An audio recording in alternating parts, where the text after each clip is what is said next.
Busa gikamay nila ang ilang mga kauban dito sa laing sakayan aron muduol ug mutabang kanila. Naluol ang ilang mga kauban ug ilang gipuno pagayo sa isda ang duha ka sakayan tungod ni hapit na sila malunod. Wa mo kuya ini istorya. Nga sa dihang napalitan ko sila sa panalangin. Naunsa ka lang? Hapit na po nila. Dili taga lugar na makasakay sila.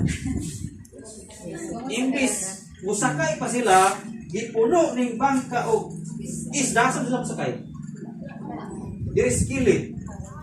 O kay ilang tuyo, kato yung suganag kuan sa bangka, gipuno ito itong isda.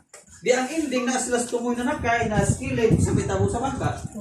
Muna ang iyon diri, hapit na noon sila lunod. Kini kita magdinalo tanong, murag hapit na noon tamalunod. Tungod sa panalangin, nalunod na noon. Muna kayo, kumpiyansa kung panalanginan mo kay kani kung panalangin usay makalunod po, hindi ta magbantay. O tagay pug space nga makasakay ra gyapon ka. Nga dili ka matapigas, dili ka maakiling ang panalangin sa Ginoo.